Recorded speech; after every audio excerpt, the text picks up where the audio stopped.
Technology. See what happens. Yes. How you guys doing? Yes. Welcome. Yes.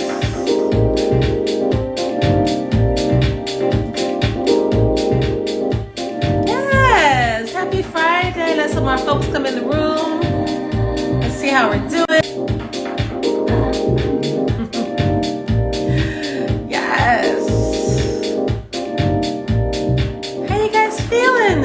Tech spirits are with you, yes. Oh my goodness. So just up front, I'm gonna say already, for some reason I keep getting bad connection and that my screen keeps pausing. So if this keeps going in and out, let's just see how it goes and bear with me. We have a great guest today, so hopefully there won't be any interruptions while we're talking, but hope you guys are doing good. How are you? Yes. Welcome to dannIGeeLive. I cannot believe I have been almost doing this for 2 years, but here we are. Here I am. Pause due to poor connection. It looks good. It sounds fine there. Okay, perfect. Thank you. Thanks, Jerome. So fingers crossed that we are going to have a seamless production today. Me, myself, and I productions. Yes. So happy Friday. And let me just, first of all, happy, Women's Month, Women's History Month.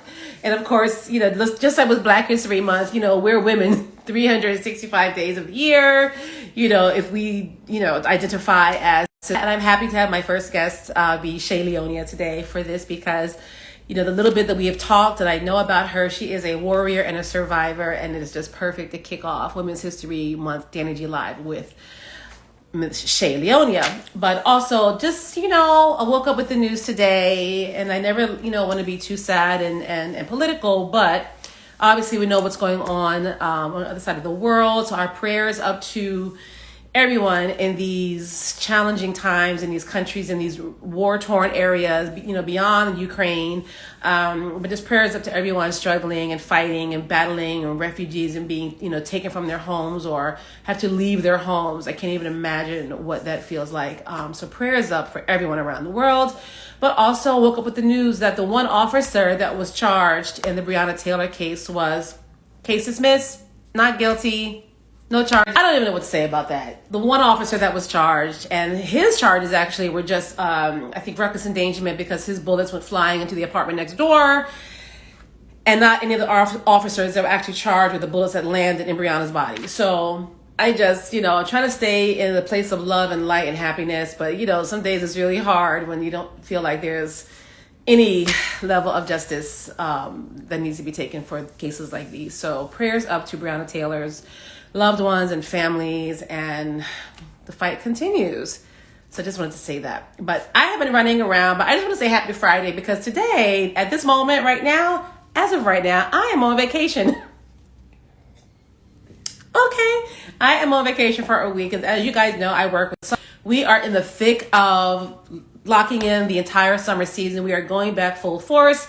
And so I'm just taking a little break from myself to get my mind right and focused and rest up and recharge before we, announce our season next month, which I believe our announced date is end of April. So we're in that last week. But it's going to be a lot. And so I just want to make sure I am ready and whole and able to pursue everything that is coming our way for the season. And it's going to be amazing. I can't wait for us to announce our season to all of you. And it's a blessing, first of all, obviously, to be able to go back in and do what we do. And to that extent, we do actually have an in-person show March 8th on International Women's Day at Baby's All Right in Brooklyn, featuring Melanie Charles and Jay Horde, and it will be in person as well as live stream. So if you're in Brooklyn and you want to go out, see some live music, have a cocktail, please go in person. I think it's like $15, or you can watch online via our Summer Stage Anywhere platform and YouTube. So without further ado, I just want to bring up a few photos of my amazing guest today, Ms. Shay Leonia. Yes! I cannot wait to talk to Ms. Shay, honey. She is just strategist, can't just rock and roll, baby. Look at those tats. I can't wait. Yes. And I'm so jazzed that she is joining me today because she has a lot to share and a lot to, let us know about and divulge and motivate us on and just, yes, come on, look at that. Look at that. Just strong, right? So let me go back to the first photo because it's so beautiful. And while I read her bio, I thank you guys again for joining. With soulful vocals over gritty electro-pop beats, Shay Leonia calls her sound industrial R&B. The Jersey-born and bred recording artist hails from a family of musicians with an upbringing that provided a rather bizarre, yet full-scope mixture of sonic influences. After a decade-long hiatus, Leonia released Crumbs in Mentorship magazine, as well as her first published article on Rollin.com, recognizing that she taught herself how to record for the first time with the single. Yes, okay, doing it by yourself. Among her career highlights so far, Leonia has had the honor of performing with Janelle Monáe on The Late Show with Stephen Colbert, as well as singing in the VH1 commercial for season 12 of RuPaul's Drag Race. Yes! These opportunities arrived years after Leonia first began honing her vocal and songwriting skills, albeit right on time. Shortly after graduating from the American Musical and Dramatic Academy, Leonia was collaborated by Nature, the Pharcyde, and more, and eventually became a songwriting instructor for elementary schools and universities in New York. Okay, come on now. She graced the stages of BB King's in Times Square and the Blue Note and headlined at SOBs in Lower Manhattan, using her performance as an opportunity to take a public stand in solidarity with the Black Lives Matter movement. Come on now. In the summer of 2021, Leonia received her certificate in music industry essentials from NYU Tisch, which helped her take her company. Come on, businesswoman. The business, which is devoted to helping other independent musicians navigate their careers, as well as all of Leonia's musical achievements, are in dedication to her mother's memory. We want to talk about that as well. Leonia looks forward to one day traveling around the world, meeting the people who've felt connected to her music, and to also working with some of her musical heroes like Janet Jackson and Stevie Wonder. Janet, if you're listening. Yeah, so let me get out of here so I can bring in my guest. And again, bear with us if we have any technical snafus, but fingers crossed we'll be all right. So I think she's already in the chat. Let me go find her. Yes, of course. Yay! Uh-oh. Come on, Shay. Yeah! Hi! You made my bio sound so good. Oh, it is good. I'm just reading off the page. Girl, I was reading off the page. I loved it, though. The little ad-libs that you provided, it just made it nice and juicy. It was great. Well, first of all, I don't know if you're imbibing, but I am. So here's I'm imbibing with water. So all good. Listen. Drink. I am super happy to be starting my vacation with you. Oh, likewise. I mean, I'm on vacation, but I'm just happy to be here. It's so cool. So first of all, thank you again for doing this. So I gotta tell you guys really quickly, I mean, Shay and I have probably been in the same rooms across the years and just orbiting around each other.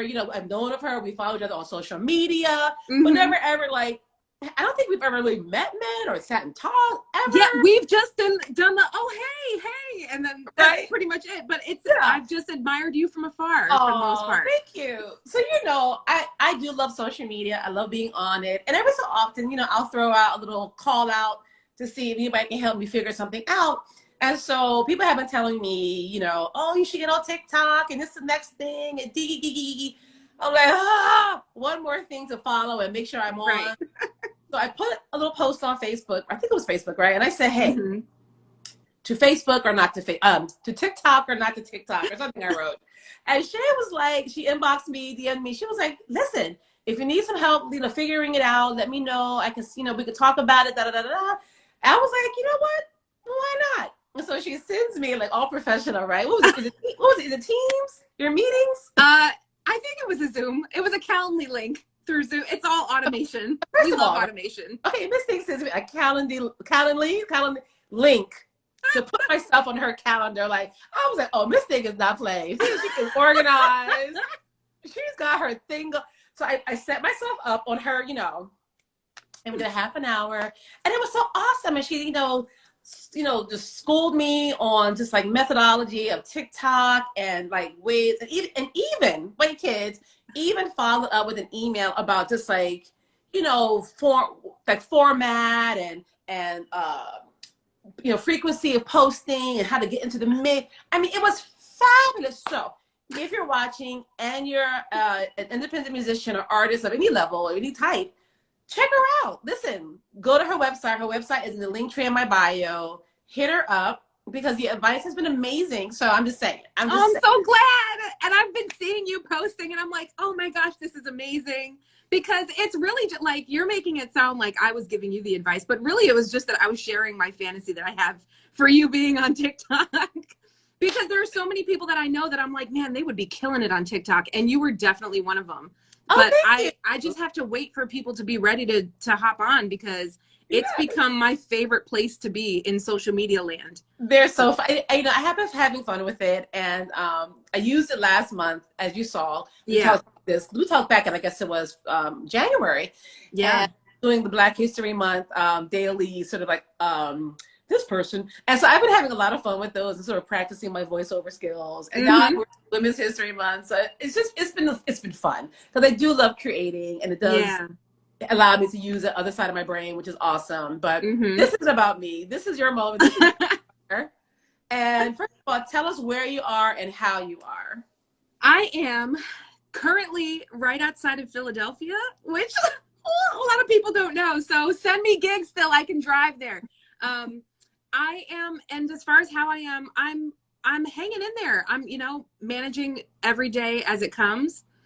Some days are easier to manage than others, but I'm doing good overall. You know, I'm safe, I'm loved, and I get to wake up each day and just be grateful. So no complaints. Yes. And so you know I'm from Philly. So that's, you know. Yes. if you can see it from afar, just wave to it for me. I'm actually gonna be down there, I think the last weekend of March, just to like see my family, my mom and all of that.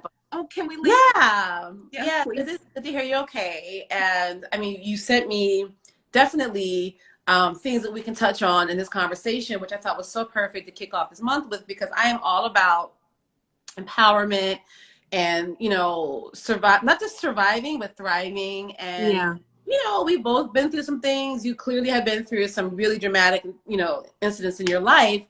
And I'm not here to call folks out or, you know, put people on blast, but really sharing what you experienced and how others can, if they've experienced something similar, rise above it and rise through it. So, rise through it. Yes.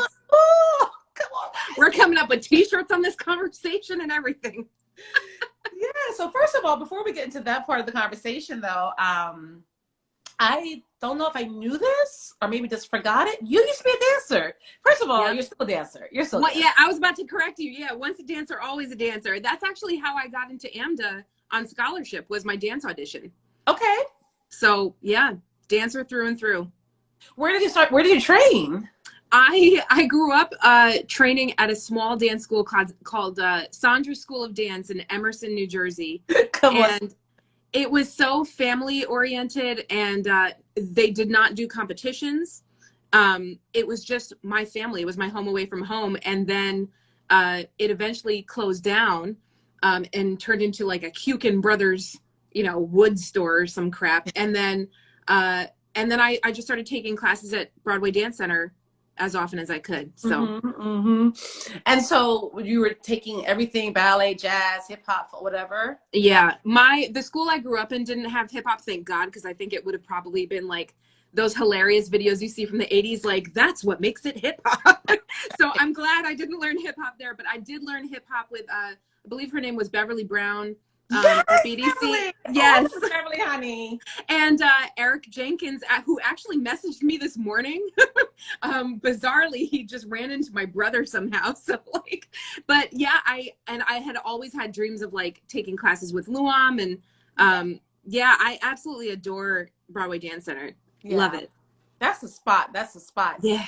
So part of that being, you know, a dancer, I think also, I mean, again, fast forward to how you sent me all this stuff. I really do think that it's something so mostly organized about dancers. Like we're just so organized, you know, and on point. Yeah. No pun intended. But just like, you know, we can really, and also we can also multitask, I think, because we have to have so many things going on in our brain at one time. Listen to the music, Right. remembering the steps, knowing where to be on the stage. I mean, there's just so many compartments that we have to have going on Yeah. simultaneously. So Oh yeah. not surprised that you're as organized as you are. Thank But you. I try. super talented, right? And so when did you know, I mean, were you singing through all that time as well? Yeah. So Sandra's, I was 4 years old when my mom signed me up, and they got me started that very first year singing. They would have like somebody that had a very quick change. And so they would always pick like some random cute kid to sing a song or tell a joke to give somebody time to change their costume. Yeah. And so that first year that I joined, they asked if I would do it. And so my mom had me sing a Doris Day song. Yeah. And yeah. And I still remember the choreography. It was, oh my gosh, it was hilarious. I adore your, I behold your adorable face, like that kind of thing. And then each year after that, they kept asking me to do that. Mm-hmm. And the line would be, oops, we've goofed. Someone needs more time to change their clothes. Would you like me to sing you a song? Yeah. And then I would sing whatever song. It was usually either Doris Day or a Disney song. Yeah. And then my mom would sew me each year a Disney costume for Halloween anyway.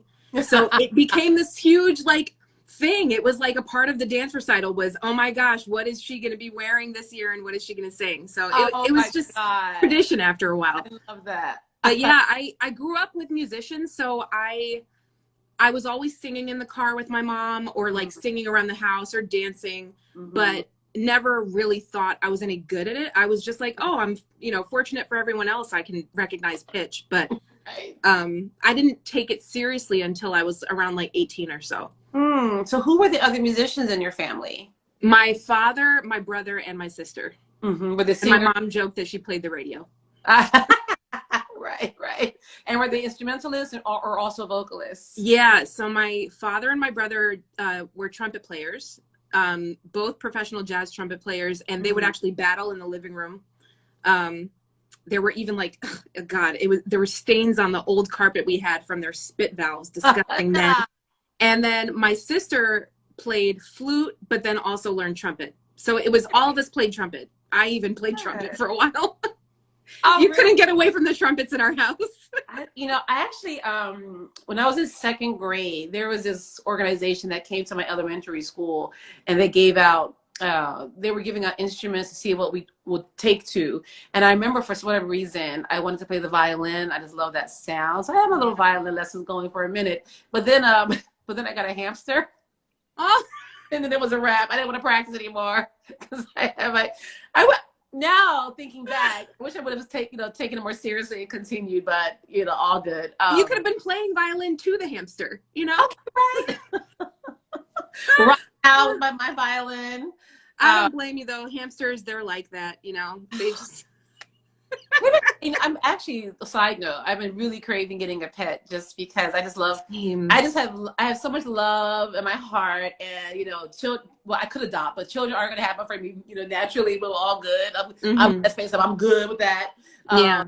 But I just really need something to just give unconditional stupid love to, like in my house, in my presence.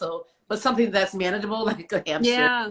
I came this close to getting a puppy last year, but thankfully it didn't happen because. Well, there were a lot of pandemic puppy purchases. I think now, like, what do I do with this pet now that we're back outside? Right. Yeah. And I'm trying to tour, so it's like, let me wait. That's the thing too, right? So that's been on my heart, but we'll see what happens. Right. There's like pets in my building that I get to speak to every day, like, hey, so and so. So that may be enough for right now. Yeah. And so yes, auntie pet owner. Yeah. An auntie pet owner, you can give me back. Yeah. So coming into your own as a vocalist, so when did you really start, feeling like, okay, I got something here. People started noticing. Now I'm getting like actual gigs. Oh, that's a great question. So while I was at AMDA, I was going through probably the worst financial circumstances I had ever experienced in my life. And I was living in New York, having to go to school, did not have time to even audition in my fourth semester, which was really heartbreaking. So I was working at the school store. I was also working at Starbucks, and I just could not make ends meet because I'm still having to pay for like the costumes for school. And I'm at a conservatory, you know, in New York. So I started singing on the subway. And it started off as like this joke with me and my friend Aisha. We would go hit the platforms and just sing some Jackson 5. But then I started coming back by myself, and I would just stand there and hold a cup, and people would start giving me money. And I was like, okay, I can eat tonight. Oh my God. Yeah. But because I was this young white girl on the subway platform that was, you know, I wasn't wearing anything that led on that I might be homeless or in trouble or anything. I would just lie to people and be like, yeah, I'm raising money for studio time. So homeless people would actually come up to me and give me some money, and they would be so excited. They would be like, no, you're living your dream. Like, take this. But they didn't know that I also needed to eat. Like, that was the real reason I was there. That's a New York story if ever I heard. Right? I mean, seriously. But so, I mean, as much as what years were these? And like, what did you frequent certain stations? I probably saw you or heard you, I'm sure. Probably. I was living at the Greystone at the time on the Upper West Side. So that would have been 93rd Street. Oh my God. Yeah. Right. And then I started going on the train itself, on the A train, up and down the cars. Oh my God. Did you ever, I mean, now I'm just like fascinated by this. I mean, did you ever encounter anything scary during that time? All the time. My God. Yes. Men were so creepy. They would be like, yeah, how much to come, you know, sing to me at my house? Oh, I didn't know where that was going. It goes, oh. Yeah, no, it was all the time. And then there were like high schoolers that would yell across the platform at me like, Avril Lavigne, shut up, Avril Lavigne. Oh, no. And I'd be like, I'm singing SWV. How are you yelling at me that I'm Avril First Lavigne? of all, right. Get it right. Oh, right. No, you know, badass kids. Right. But what was really sweet was there was this very crotchety old white guy who was you've probably seen him around. He was like 4'10", but he was somebody you would never mess with. Yeah. And he used to get them to shut up. And he would come to my defense all the time. Be like, leave her alone. She's just trying to make some money. He was so it was like Archie Bunker was coming to my defense all the time. He was so funny. I love that. And ask, like, what's the most you remember ever making in one day? Not anything crazy. I think probably like $50. Like, hey man, that's it. But that's the thing is, like, if I got $50, I would be like, oh my gosh, I can take care of a few nights of dinner. You know, like, it was so bad. But like, I also didn't have a lot of time to do it. So there are professional buskers today that this is what they do, and they make a good living, and they're happy doing it. Yeah. But for me, it was just, because it was a necessity, I never allowed myself to enjoy it the way that I could have, because I was stressed. I was there. I was like, I need to make some kind of money, or else, like, I don't have any more ramen noodles left. I need to make something. So. Wow. And so, so when did you finally like land something, you know, where you could actually pay some bills with your vocals? That didn't happen that happened years later, probably. Yeah. Bills, but at least, like, you know, a gig on a stage, you got a little, check or something. Right. Well, I mean, I was working day jobs as soon as I graduated. So I was having to, like, it was just a lot of investing in my career, which is very commonplace for independent musicians. I was doing all of the investing. So if I was performing somewhere, I was paying for my musicians. I was paying for, you know, anything else that I needed to cover for studio time. And I learned the hard way with so many different things that I spent my money on that didn't help me. And that's part of the reason why I'm a music coach now. But yeah, it wasn't until I started doing like wedding gigs and things like that I really started being like, oh, okay, cool. This can cover a bill or two, you know? Yeah. And do you remember like your first like club date? Like, I mean, for me, I think my first club date was probably, I want to say CBGB's Gallery. Yeah. I think it was with Jessica Care Moore. And I first was kind of like coming into the scene back in 98. And then my first gig with Sugar Bush, my band actually was oh my God, I'm blanking on the name right now. It was on Lower East Side. But during that first year, I think I played the Triad on 72nd. Mm-hmm. And then like Yeah. the back end started coming around. So yeah, I Yeah. remember your first, I mean, some of those clubs don't even exist anymore, I sadly. know. So my first gigs, oh God. Oh, I don't remember the names of a lot of them, but they were like these really, my first gig, somebody had Chinese food delivered who was in the audience. What?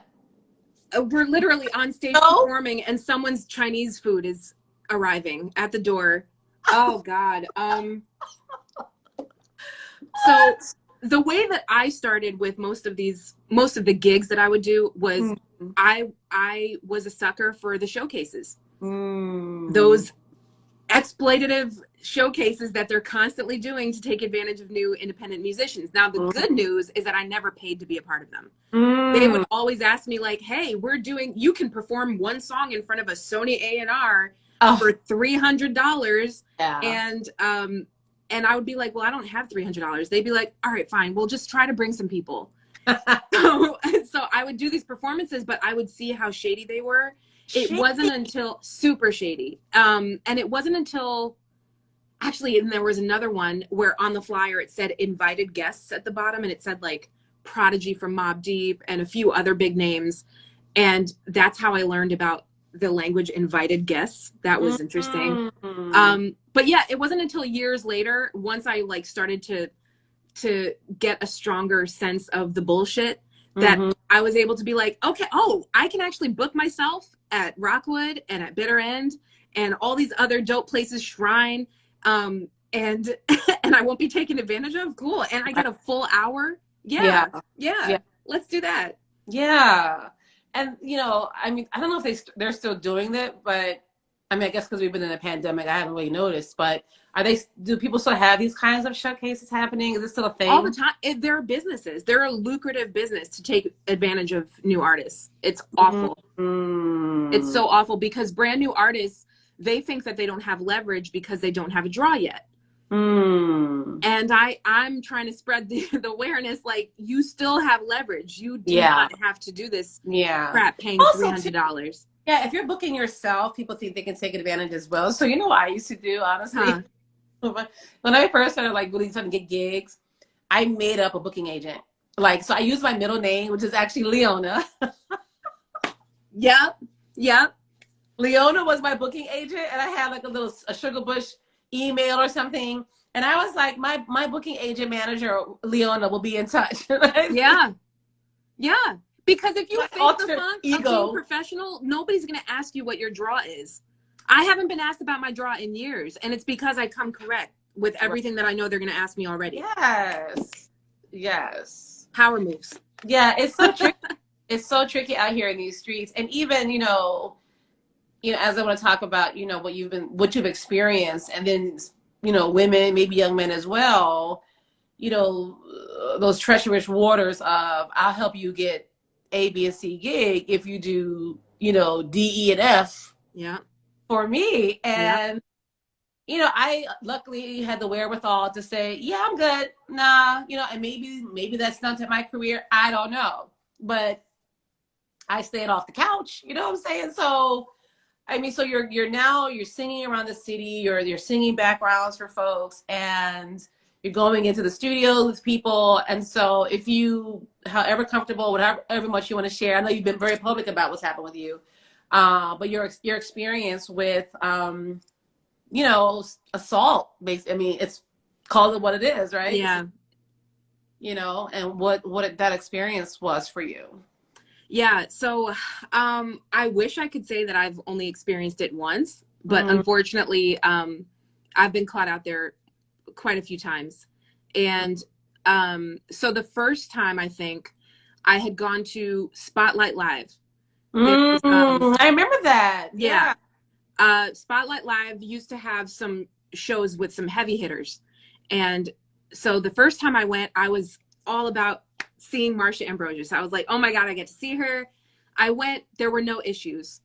The second time I went, there was I believe it was a DTP showcase with Ludacris, and Bobby Valentino came out, and a few other artists, and Ellie Reed was in the audience. And so there were a lot of well-known, established people there. And you never know who's who. But this, if we could rewind back and picture me, this was when I was in my try-hard days. This was when I was like, not myself. I didn't even know who I was. I just knew what I had been seeing. And it was like, you know, the scantily clad clothing, which is fine for somebody that knows that that's who they are, but that was never me. So I show up to the venue in this low cut dress, and I have my hair done, and I'm wearing the heels that I can barely walk in. And this guy at the bar starts talking to me about how he works with Mary. And I'm Mary J. Blige? Yeah. And I'm telling him how much I love her. And we start talking, and he was like, you know, I'm really invested. Like, I really want to help you make this happen. What's holding you up right now? And I tell him about, you know, paying for studio time, for instance, how that's holding me up. He was like, don't even worry about it. You know what? I'm going to set you all up. I'm going to take care of all that for you. And he said, let's go to this bar down the street to talk about it. Now, as we're leaving, I'll never forget it, because I saw one of a manager / lawyer, an activist who I have so much respect for, Keith White, who happened to be in the room. And as I'm leaving, it was almost like if it was a movie. I saw him slow motion looking at me, like analyzing, like, is she leaving with this guy because she knows him? Or I'll never forget it. So as soon as we get outside, the dude hails a cab, and I'm thinking to myself, like, if it's just down the street, and he's like, no, you're wearing heels. I'm not trying to have you walk. Oh, no. So I was like, okay. And I get in the cab. Suddenly we're in Midtown. We're driving. And I'm like, where are we going? And he was like, oh, the other bar that I was thinking of, it's going to be too loud right now. And I want to have a chance to talk business with you. So we end up in Brooklyn. Oh, no. I don't even remember what part of Brooklyn, but we were in Brooklyn, and we get to this apartment complex, very nice, where at the bottom of it is a bar. And he's like, yeah, that's the bar we're going to go talk to, but I just need to grab something from upstairs real quick. Oh, no. So he's like, just come with me. And I was like, no, I can wait here at the bar. He's like, no, just come up. I go up with him. And that's when he sits on the bed and tries to have things happen. And I was like, I need to leave. I need to go home. Hey. And he was like, I thought you were serious about this. That's where the gaslighting starts. Oh, no. Yeah. So I had very little money to my name, but I had to spend like $100, because by that time it was like already 3 a.m, I want to say.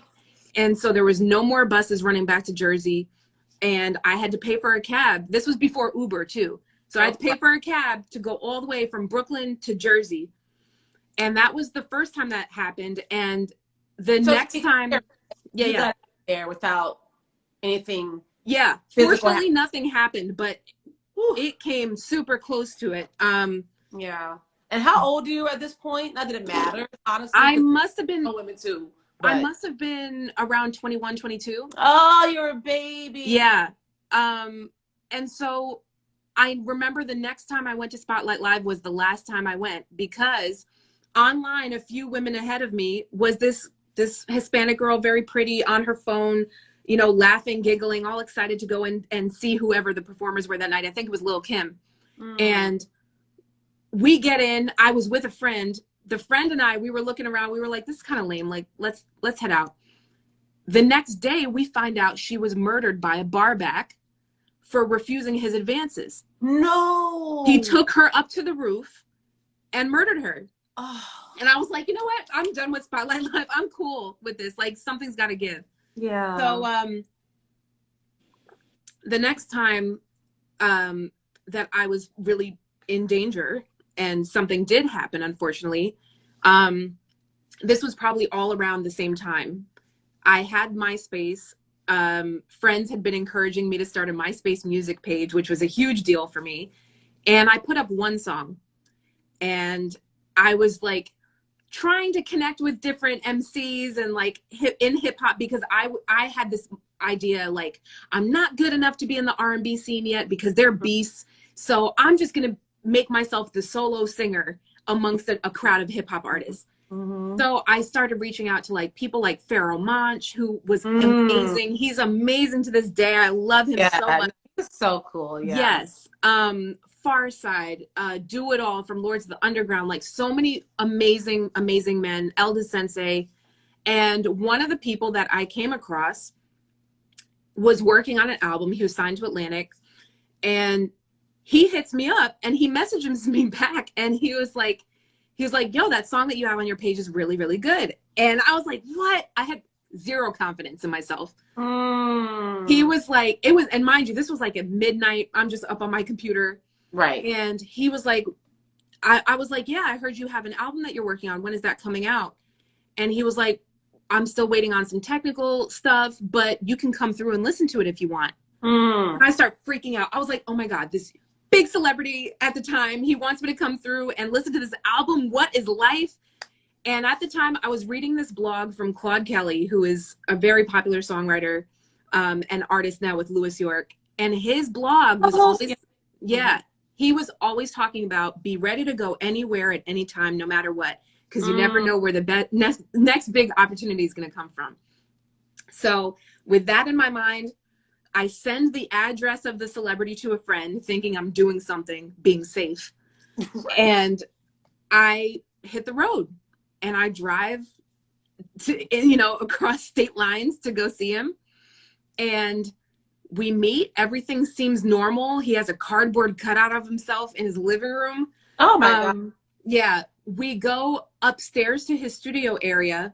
It was kind of like a loft setting type place. And that's where he starts playing me the album. And I'm listening to it. I was like, oh my gosh, this is amazing. Like, I feel good about this. I feel safe around him. I'm listening to the album. The album is incredible. Oh my gosh, this is going to be my next big break. And and all of a sudden he starts hitting on me. And he's like, yeah, your lovely blue eyes and everything. I would kill to make you my girlfriend. Immediately jumps to the girlfriend thing. And I'm like, you're institutionalized, because mind you, he had spent time in jail too. So I was like, is this the jail guy coming out? So I was like, I'm sorry, I'm not here for that. I'm sorry. And he was like, you're not here for that. You're not here for that. See, this is why I don't ever tell bitches like you anything, because you bitches never appreciate when a man like me is trying to be open and vulnerable. He was going off. Again, the gaslighting. At that point, that's when I first felt like, oh my God, I need to leave. Yeah. And so as I'm trying to leave, every time I tell him like, all right, I got to head home, he plays me something else exclusive. Oh no, let me play this for you. Let me play that for you. What do you think of this? You should be doing this. You would sound great singing this part on this next song of mine. So he keeps like giving me breadcrumbs. And next thing I know, it's like 4 a.m. I'm exhausted. I had not gotten a lot of sleep the night prior anyway, because I was waitressing at the time. And so I'm beat, and to the point where I feel like I'm going to get in my car and pull over on the road somewhere and take a nap. Yeah. He was like, yo, nah, you're too tired to drive right now. Just, why don't you take a nap downstairs? So I was like, no, I knew I didn't feel safe. Right. And he was like, no, I can't let you hit the road like that. You're going to hurt somebody or hurt yourself. And so I was like, was like in the house. Nobody else was in the house. So I was like, all right. So I go to rest my head on the couch, just rest my head. He was like, no, I'll take the couch. You take the bed. So at that point, I'm realizing that I don't have many choices right now. It's not like I can run and escape. This guy is very temperamental, and I don't know what he's going to do if I try to, butt heads with him. Yeah. So at that point I was like, all right, let me just pray for the best and let me just get into his bed. And so I lay down fully clothed and I wake up. And when I woke up, my pants were down just enough and he had ejaculated on me. Oh no. And after that, he proceeds to do more. And so that's when I learned about myself, that I'm a freezer. I'm not a fight or flight. I freeze. So I was just freezing, and I was just like, please just let it be over soon. Please let it end, let it end. And finally, when it was over, I was able to leave. He tried to kiss me goodbye. It was so disgusting. Like in his mind, he's thinking we just had a romantic moment. Yeah. So I leave and go home, and he immediately starts messaging me like, I hope you got home safe, all that. Like the next day, he's hitting me up to come back, and he's like, no, I'm sorry. I'm sorry for the way I acted. I have this thing. I want you on it. I want to record you. Ugh. So me being I'm not going to say that I was dumb. Right. I'm not trying to pass judgment on myself from back then because I didn't know any better. And I always thought of myself as the kind of person that would know well enough if something like that happened. Clearly I didn't. But I was like, man, if I don't go there and record this verse for him, he could tell. I'm imagining all of the bad things that could happen. I'm like, he could go tell other people that I'm horrible or not to work with me. I don't know if he's going to ruin my career or what. Ugh. So I go back, and it happens again. Same way. No. Same way. And that's when I was done. And that's when I finally realized, like, this is not worth it. And that's when I realized that Claude Kelly's advice about being willing to go anywhere at any time is great for men. Oh, right. Is great for men, but it is not advice that's sound mind for women. Oh.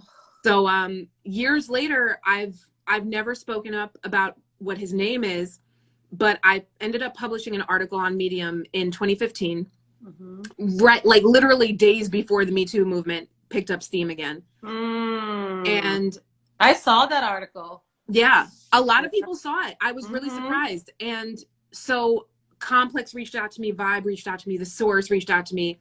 They all said, well, unfortunately, he's not relevant enough for us to publish this article. And I was like, well, thanks a lot. So since then, he's still revered as, you know, this respectable underground artist for the people. He has a daughter. People consider him a conscious rapper. And it disgusts me. Yeah. Because I'm like, he is so abusive.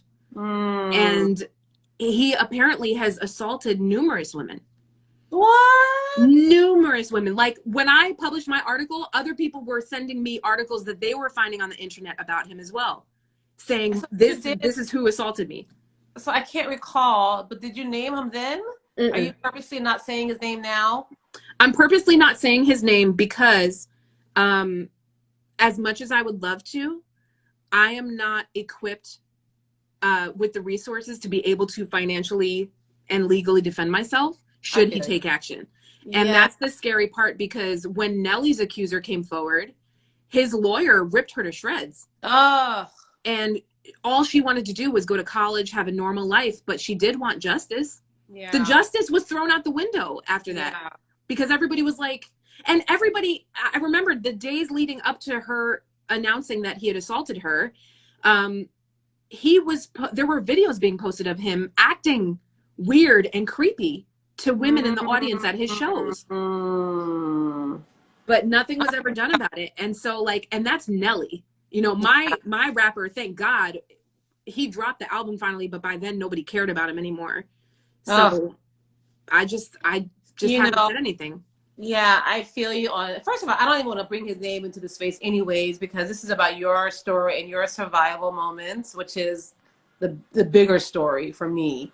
And I just feel like what is important here is that you are here to share your story, but also mentor young women who are coming up in this game and know this predatory behavior is not only still out there, but I think it's like 20, 30, 40 fold. I mean, yeah. And that's the thing, is that I don't even just work with women. I work with men too. Because we need that allyship desperately. Like on the other occasions where, like, I remember I was invited to go work with DJ Marley Marl and Do It All brought me out there. And at the time I was like, is it okay if I bring my boyfriend with me? He was like, I insist you bring your boyfriend with you.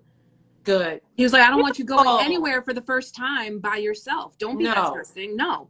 He's like, I don't care that you know me. So yeah. But that's not even, I mean, that's not even just for, I mean, the music industry, yes, but shit happening in dance companies. Yeah. Yeah. But even, you know, online dating. Oh my God. You know, you hear these horror stories, and I'm like, listen, Bumble or other one, please don't come calling me about don't badmouth our apps. I'm not. All I'm saying is, ladies or gentlemen, in betweens, the first time you meet that person, just public space, coffee, daylight. I'm just saying, folks are out here being crazy and doing heinous things, like heinous. Oh, yeah. So what did it take? You know, what was the next step for you in your healing? Were you able to tell anybody eventually? Like, who was the first person you told to like unload it and get it off of your spirit? Yeah. The first person I told, I want to say, was my best friend at the time, and she had also been assaulted by him. No. And he had actually broken her property. He had punched her in the face. What? And so we had a trauma bond there. So it wasn't that my healing began then, but I can't even say that it helped. It's just knowing someone else that had experienced what it's like to be manipulated by him. That made me feel less crazy and less stupid, because immediately you just feel like, what a dumbass I am. Like, how could I have done that? But that's not helpful. No, it's not. It's like, really not. That's how you're going to feel. I mean, God knows the number of numbskull things I did in my 20s. Girl, my 30s and my 40s. Okay. Yeah. I had a friend of mine recently, not anything to this level, but, you know, was just, you know, sharing with me how he felt so dumb to be his age and going through some of the things he's going through. And I'm just like, you know what? People go through these things all through their lives. And you just hope that you come out of it mostly unscathed, and that you try to learn from, you know, these mistakes or experiences, you know, and make you stronger. And then you can also, what you're doing is sharing your experience, so hopefully other people can learn from it. You know, even if you make the mistake again, God forbid you do, you know what I'm saying? Yeah, God forbid. I mean, I try. Like, the dating world, like you said, it's these I was about to say these poor men, but no, like, they don't understand like the lengths that I'm going to vet them, because that's the funny thing about women empowerment, is that we are allowed to choose if we want to have just a casual relationship with someone. However, even for just a casual relationship, in order to protect myself and be safe about this whole situation, we're going to need to have a whole process that you go through first. So it's like, it's just the level of the extent to which you have to go through to find a man that is compassionate enough and understanding enough and was designed by a woman to truly try as best as they can to empathize and sympathize with our predicament. Of not necessarily wanting a full-blown relationship, but wanting that companionship, that physical companionship, and still feeling safe and in control. So did you ever seek therapy? Are you in therapy? Can you know? I'm currently seeking a new therapist. That's fun. But yeah, I did go to therapy. And that helped tremendously. I'm a big fan of therapy. Yeah, me too. You know, I mean, I think, you know, a lot of my issues stems from, you know, dad not around, all kinds of things, insecurities, like just, I mean, I look back at some pictures of myself now and I'm like, dad, I was cute. But, you know, I grew up feel like this nitpicking everything. This feeling horrible about myself, which led me to do things that, and be in places at a very young age that I really should not have been in. Yeah. And allowing things to happen to me. Well, I shouldn't say that, because I was a willing participant. However, I was young, super insecure, looking for love in all the wrong kinds of ways, places. Yeah. And, you know, these are things I try to impart to my younger relatives, or, you know, younger friends, monks, same age friends of mine, like, right. You know, just to support each other and to know that, you're not alone and feeling like an idiot. Like, Yeah. I let this happen again. Right. Kind of thing, Yeah. you know, but are you finding it easier is relative, but to trust? Ooh, that's a great question. Mm. No. Mm. I don't find it easier to trust. I find that I trust myself more. I didn't trust myself back then. I really think that's the biggest difference, is that I was willing to trust other people that hadn't earned it. So but I was just at their mercy. Whereas now I know that if I don't like something, I trust myself to put a stop to it. Yeah. Or I trust myself to take whatever precautions that I prefer. I don't care if that means that you don't like me or you don't want to hook up with me anymore or whatever. It's like, no, this is what makes me comfortable and I'm not budging on this. Yeah. Yeah. I'm in that space too. I mean, I can honestly say that at 49, turning 50, you know, I finally feel like I'm in a great, you know, relationship. Hello. Yay. You know, but anything could happen. No, I'm just kidding. He was watching earlier. He's like, oh, I see you, Miss Thing. But, you know, we're almost 5 years in. I feel really good about that. But it's also trusting yourself, knowing who you are. Yeah. And that goes with not just in relationships, in love relationships, but it's also with, you know, family. Yes. Girl, listen. You know, friends, or some friends, you got to be like, yeah, nah. You know, but yeah, so I mean, I just, you know, my love and spirit goes out to you for that continued healing with that. Thank you. That, you know, spring and summer's coming, you know. Yeah. Find somebody to like stroll along the park with. I know. Oh my gosh. A cute date or 2 or 3 or 4, you know. But I didn't want to let you go because I know, you know, you spoke in your bio and even on the subject, so we could touch on talk about your mom. Oh, wow. Just recently, you wrote, I think it was on your Facebook page, that it was her Yahrzeit, yeah. Right. Yeah. We lost her January 20th, 1999. So, yeah. Oh, where do I begin? What do I say? Well, you know, you said you lost her to FTD, and I had never heard that term. I was like, what is that? So I looked it up. Yeah. Just explain to us what that is and when did it start? So FTD is what it's known by now, but back then when she was diagnosed in 1995, it was called Pick's disease. So FTD stands for frontal temporal dementia.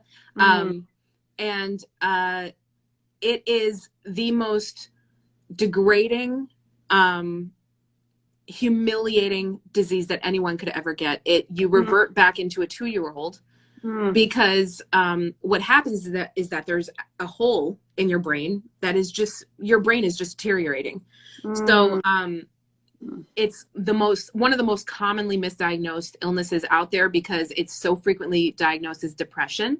Because the early symptoms of it are saying inappropriate things, not keeping up with your hygiene, having a repetitive phase, so many things that just feel very much like depression, but it's not. And so my mom was only 48 when she started displaying symptoms, and she was 52 when she passed. Yeah, so it's kind of like Alzheimer's magnified. And is there anything that is it genetic? Is there anything that causes it? I mean, they don't know much. So what's odd is that my house, my next door neighbors, and the neighbors next to them, all 3 of our mothers passed away from FTD. No way. Yeah. So I don't know if that's a coincidence because there were decades in between. But yeah, so as far as the genetics go, I believe that you can tell these days if you're a carrier, the likelihood of you passing it along. So I definitely at some point do want to do a test of some sort. But my mom was cremated, so unfortunately, I think that we're limited on the type of testing that can be done. But yeah, I want to find out if I'm a carrier, because they're coming along with losing her, and the way I lost her, I've adopted this tremendous scarcity mindset. So every day that I spend not getting something done or feeling like reminding myself, oh my gosh, but you haven't worked with Janet yet, I always feel like time is ticking and it's running out in a much bigger way than I'd imagine other people might feel it, who haven't witnessed their parents pass away so young. So that's something I'm working through. I guess the silver lining in that, if there is one, is that it gives you a certain accelerated level of drive. It does, but it's exhausting. I know, sure. No, I feel you. I do. But watching what you're up to, you know, and thank you for sharing that. I know these are not easy questions to answer, but I'm so thankful that you're being so honest and transparent. Of course, you're a safe space for me, so. Yeah, no, I'm just sending so much love to you. And I just want to reach through and just like give you. I know. Will soon come in person. Hopefully. Yes. But so on the happier, lighter note, what are you working on? What music can we support? You know, what's coming up? Anything that we thank buy you. or come to or stream? Yeah, so I am diligently working on my first EP. Okay. So yeah, so I will absolutely let you know about that. But in the meantime, Crumbs is still out and still popping, and I do have some songs out there, like some of the ones that you played in your stories. Thank you. Like It's Over and Complicated. But yeah, Crumbs, the video is on YouTube, and so you can absolutely support there. And just make sure you're following me on Instagram so that you know about the next release, because I can't wait. I haven't even made the music for it yet, and I'm already so excited. So with your website, does that link off to all of your music sites where we can buy music? Yes. Yeah. You can buy the music straight from my website, or you can buy it on Bandcamp. I'm everywhere, baby. Everywhere. Yes. Your website is great. Did you design it? Thank you. I did. Yeah. Oh, girl, look, I might be calling you up some more, girl. Give me a call. Yeah, I think I need to realign my link tree, but yes, give me a call. Yeah. But yeah, that's, aside from that, all I'm working on is my company 44th Minute Media, which is my baby. Yeah, tell us more about that. So 44th Minute Media is where I give independent musicians pretty much like coaching and strategy so that they can release music and actually have fans that are ready to hear it. Because so often we spend all of our time and money and resources working towards creating this project, but then when we release it, we just cross our fingers and hope for the best and just put up a few social media posts, and then we wonder why it flopped, and then we feel so crushed about it that it takes us years before we make anything again. Okay. So I actually have been trying to help independent musicians with that, because I want them to stop focusing on the things that don't matter, like how many followers you have and getting on playlists and all this kind of crap that is not necessarily for everyone. Right. You can still have a successful, thriving career without that. So yeah, so I have monthly coaching right now with independent artists, and I absolutely love it. I love it so much. And can they also sign up through your website? They can DM me here, and I will give them their Calendly link, and we will get together and talk.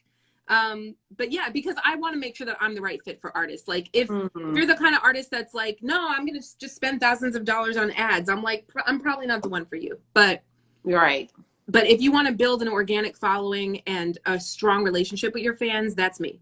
I'm all about that. And these are things that, yes, young and old alike artists need to learn, but also too, that financial part. You know, I was interviewing someone last year, Tamisha Guy from Kyle Abraham's dance company. And aside from being a beautiful and amazing professional dancer, you know, her mission has been to get young dancers, young artists more equipped to deal with financial stuff. Like, you know, we're all just out there, we're working, we're doing these odd jobs, but ain't nobody putting away no savings. You know what I'm saying? I'm still trying to scratch together little savings. And, you know, he's down. So I think it's beautiful the more that, young artists can hear these kinds of conversations and, you know, learn some skills, some business skill stuff is super important. Absolutely. You know, I mean, a lot of times, you know, we say, oh, if you have that day gig, that means you're looking to fail. And it's like, actually, no. No. No. Build some bank, you know. Right. Yeah. Build some bank. But yeah, like but in terms of like, I know you sung with a bunch of people. I mean, any like funny experiences singing with like Janelle or oh my gosh. other? She's so amazing. What a rock star she is. She is incredible. And she's so nice in person too. Oh, good. Yeah. She heard me during sound check. She was like, sing. And I was like, oh my gosh. But yeah, oh my God. How much time do we have left? Because, okay, yeah, let me turn on the light here. We're good. So I have never told this story on IG Live yet. So I will bless you guys with this story. So this is the story of how I work with Janelle Monáe. I was waitressing and I had a day off on a Tuesday. It's raining, pouring rain, like movie rain. And I get a call from my friend and he said, hey, Janelle Monáe is having auditions in the city right now. How fast can you get there? And now, mind you, I lived in Englewood. So I was like a half an hour by express bus, but more like an hour local. Right. So I was like, well, I can get there in about an hour. And he said, okay, perfect. Learn this song, Americans, from her new album. And I was like, okay. So I get on the bus and I listen to it on repeat the whole way there. I'm trying to like learn the words. Didn't know what to expect when I got there. I get there and it's her team and Jamel McWilliams. And so we're separated into two groups. There's dancers and then there's the singers. The singers, we all get together and learn our choral parts. The dancers are kind of keeping busy stretching. And now right away, oh my gosh, why is her name slipping my mind right now? Gorgeous, short blonde eyebrows, teacher at BDC, danced with Janet Jackson. Oh gosh, I don't know. She was in, oh my gosh, she was in the great, oh damn it. All right, anyway. So her name starts with an M and it's on the tip of my tongue. She was supposed to have been dancing with Janet, who I had just seen her perform like a couple weeks prior, but she wasn't Not Mia there. Michaels. Say it again. Mia Michaels? Not Mia. Oh, okay. McKay. McKay, yes. So I'm at the audition and I see McKay. And I was like, oh my gosh, you're here. Like, I thought I was going to see you with Janet. She saw my Janet tattoo and she was like, oh my God, that's so cool. So I'm thinking to myself, oh my gosh, I'm here for a Janelle audition. A Janet dancer's here. That is so cool. Yes. I learned the parts and we each go one by one. They video record us doing the part. And then they say, all right, singers, thank you so much for your time. If you need to head out, you can head out. But if you can, please stick around because I could use some bodies for blocking with this dance choreography. And I was like, what, am I going to leave? I was like, sure, I'll stay. Yeah. Pretty much every other singer left. I was shocked. And one of them was even mouthing off. He was like, we're not getting paid to be here. Like, I'm not staying. And I was like, okay. Right. So I stay and I learn the blocking with the other dancers, which included, mind you, mosh pitting. Oh, so each time he would be like, do it again. It's not believable. Do it again. It's not believable. And we were like throwing elbows. Oh. End up leaving that night. She thinks she froze a little bit. Oh, did I? There you are. Okay, perfect. Awesome. So I end up going home that night and we were told that we would hear back around like 10 p.m. or so if we were going to get a call back. And the callbacks would be for the next morning. Now, mind you, I had like $30 in my bank account. Oh no. It was bad. It was so bad. So I ended up getting a call back. I was so excited. The next morning I wake up, I head to the city and I'm right outside the building and I get a call. Janelle is stuck in Canada. The whole thing is off. No. And I was like, oh my God. I instantly was like wallowing. I go home. I was so looking forward to canceling my night shift at the restaurant, but I had to go anyway. Yeah. And the whole time I'm just like, nobody speak to me. I was so obviously upset. Yeah. And the few people that did know what happened, I was like, I came so close to getting a chance to work with Janelle Monáe, and no one will ever know. Right. And so they felt for me, they were like, no, if it's meant to happen, it's meant to happen. I was like, shut up. Right. So I go home and it's like 1 a.m. I'm buried in a pint of vegan Ben & Jerry's. And but I made money that night though, which was nice. So I get a call from the first person that had called me about the audition to begin with. And he calls me and he says, Shay, Janelle got through. Are you available tomorrow to still do the gig? And I was like, what? Right. And I start crying. Now, I was like, can you tell, like, what time do I have to be there? He was like, I don't know, but I got to go because I'm doing something else, but Jamel will contact you. Oh my God. So I set my alarm for the same time as what the callback audition would have been. Okay. It's like 8 a.m. and I'm keeping an eye on my phone for a text message from somebody. Yeah. And it's like 8:45. Jamel texts me the address only. And I was like, what time do I have to be there? And he goes, 9 a.m. Oh. And I said, it's 8:45. So I'm like, I'm in Jersey, Jamel. Oh my God. And I was like, is it okay if I get there by 10? He was like, we'll be done by then. No. And I was like, oh my gosh. So was it a morning TV show or something? That was the day of the TV show. Yeah. Oh. So I throw on some clothes. My hair was a mess because that's when I actually had hair. And it was just flopped. I looked like Curly from, the Three Stooges.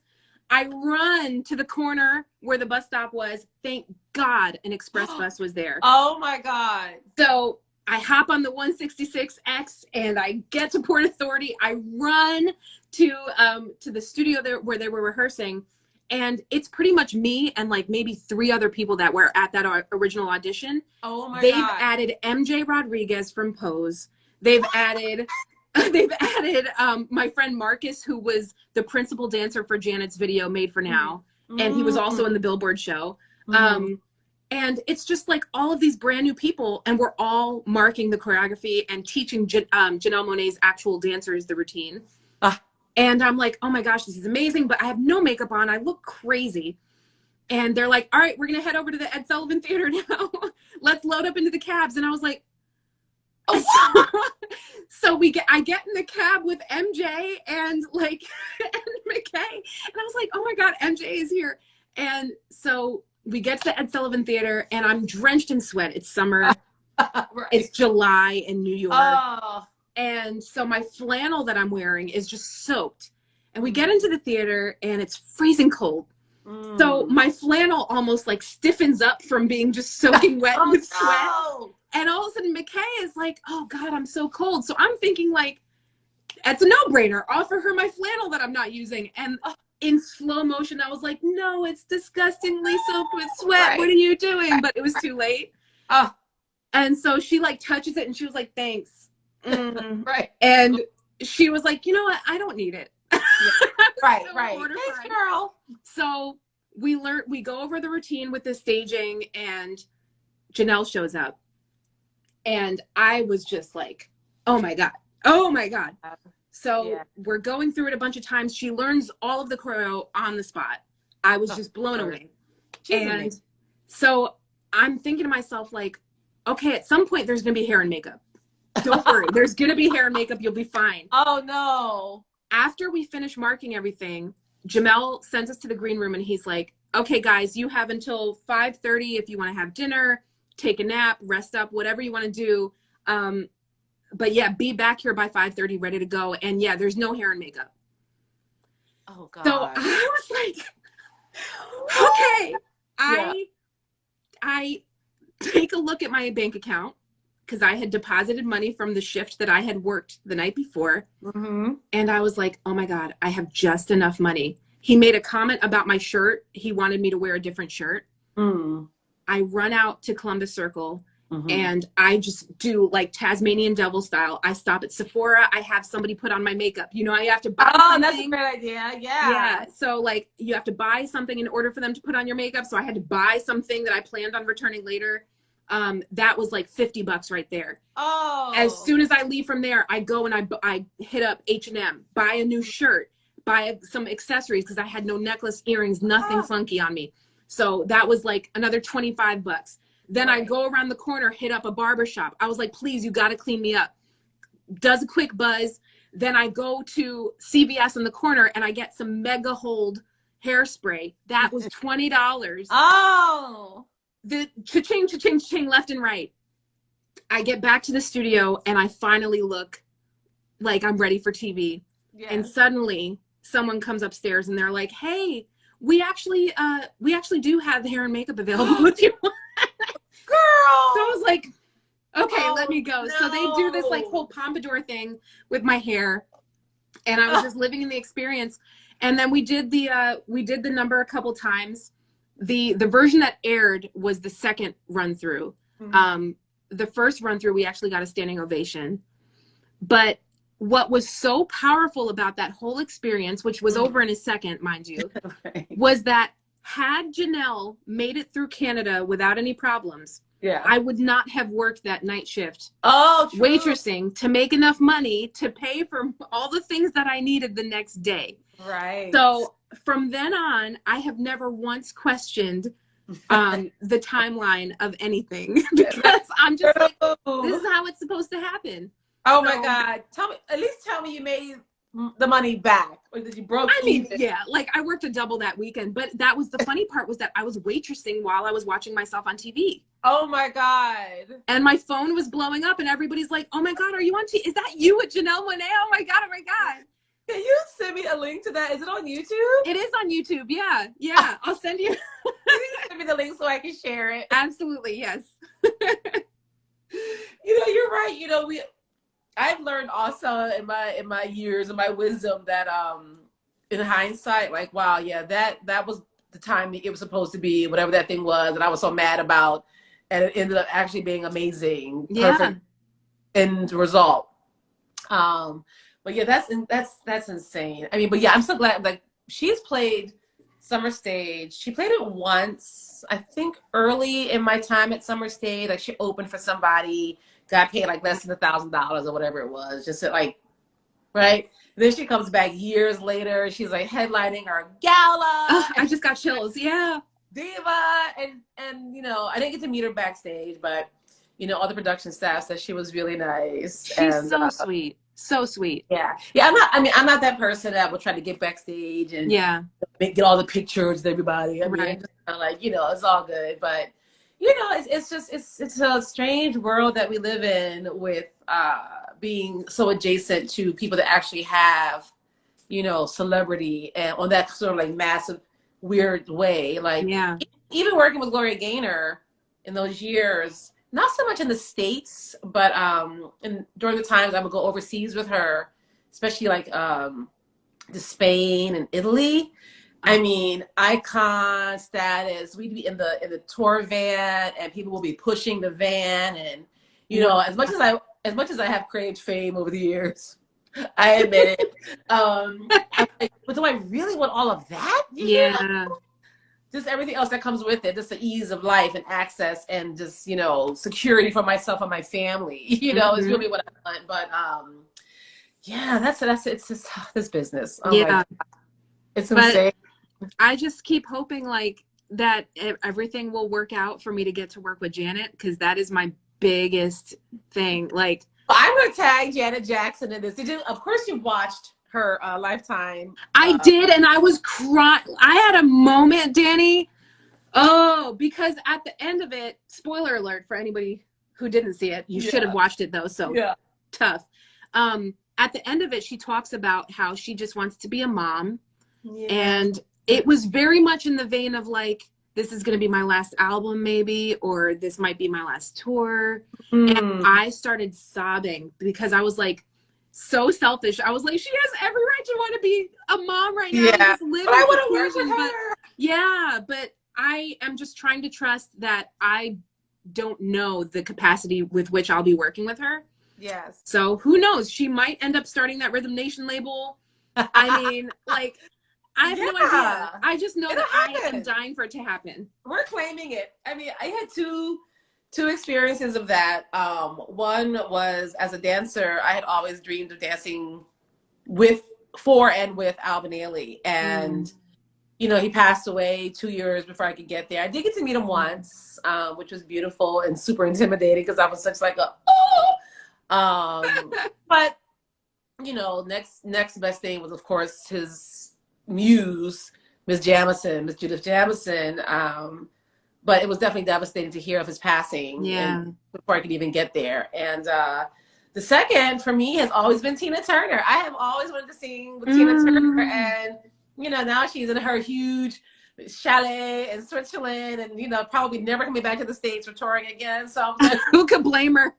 You know, and I actually tried, I didn't have tickets, but I tried to get to the theater where they did the opening night of Tina, and I heard she might be there, and I wanted to like just see if I could like spot her on the red carpet, but I've seen her in concert, and I've been 6 degrees, you know, separation from her, right? You know, most of my the degrees are painful. they're always so painful because I'm like, damn, I'm at 1 degree right now, and I still can't. I know, right? Yeah. Oh, I get it. I do. But it's going to happen. We are claiming it. Yes. Folks, you heard it here first. Yes. Shay Leonia is going to be working with Janet Jackson. Yeah. We're going to do a follow-up interview in a year. And you're going to be like right next to her like, here's my girl Janet. Right. Wait, so you have a Janet tattoo? Can we see this? I do. Yeah. I have Janet. I have Michael on my hip. I have George Michael here. I got Miles Davis on my tummy. Like I have so many more to go, but you know, tattoos cost money. So if you want to contribute to the Shay Gets More Tattoos fund, by all means. Claude from Dallas Black Dance. It's going to happen for you. It is. Thank you. For you, Shay. Well, listen, this has been amazing. Yes. We support you. We love you. We send you all of our healing. I adore you, Danny. And I cannot wait to see you in person. Hopefully sooner than later. You know, out in these streets, you know, if you're in New York anytime soon, please let me know so we can meet up for a coffee. Absolutely. Yes. Or walk around the park just to hug it out and not take your help with my TikTok life. Yes, I'm always here for the TikTok stuff because I love it. Yes. So thank you. Thank you for sharing. Thank you for being open. And listen, we are here for you. So thank you so much for this platform and this space. I love you. Love you so much. Appreciate you, Shay. Have a great weekend. You and I will too. see you hopefully in person soon. Yes. Bye, everybody. Thank you. Yay. Oh, wow. That was Miss Shay. Honey, go to her website, shayleonia.com. The link to her website is in my bio. She is a powerhouse and a survivor and a warrior and a thriver. So we lift her up. And so, you know, as I said at the beginning, I am at the beginning of a week's vacation from work, and I do not take this lightly that I am going away and that I have the opportunity and the blessing to be able to travel and actually go to a beach and have a good time with myself and my boo cat. Okay. So cheers to all of you. Happy Friday. And I'm considering doing a live next Friday from my vacation. So I may just pop in next week from where I am in Aruba. So cheers to all of us. Stay safe, stay strong. Prayers to, you know, everyone that's fighting the good fight, which is most of us. And thank you for watching. If you missed any of it, you can go back and watch the archive as soon as I close this out. And it will also be on my YouTube channel, dannIGeeLive, and just stay tuned and follow Shay Leonia. Thank you again, Shay. And thank you all for watching. Stay well. Bye.